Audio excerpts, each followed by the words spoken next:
In this important event, as we are highlighting the World Day Against the Death Penalty this week, the Islamic Republic of Iran has some of the most appalling human rights records and has had the highest per capita execution rate in the world for many years.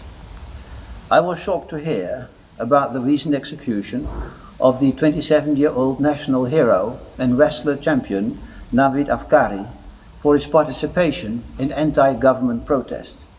This is totally unacceptable. Unfortunately, we see the EU's appeasement policy with Iran, prioritizing economic interests over human rights, has been aiding the mullahs at a heavy price for the Iranian population. The result is that today we are facing an ever more aggressive and abusive regime which is not only victimizing its own citizens, but is also exporting terrorism to the rest of the world.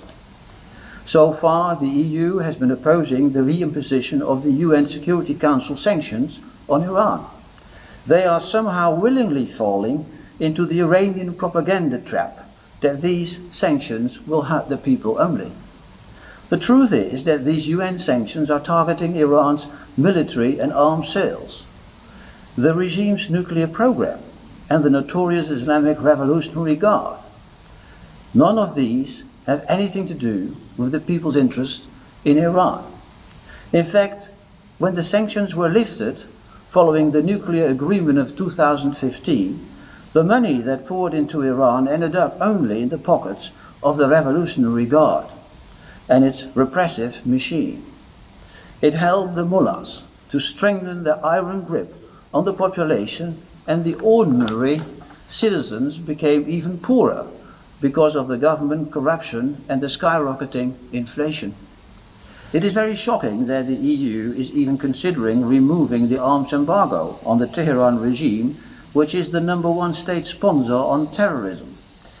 This is definitely against our own security in Europe as well as the security of the people in Iran. We in the EU must stand up against the inhuman theocracy and instead side with the Iranian people and their democratic aspirations, which are among others represented in the Iranian resistance under the leadership of Mrs. Maryam Rajavi. I know her very well and have met her here in the European Parliament many times. Let us hope our continued effort will soon bring democracy and freedom in Iran. You can, of course, count on me as always. Thank you very much and see you next time.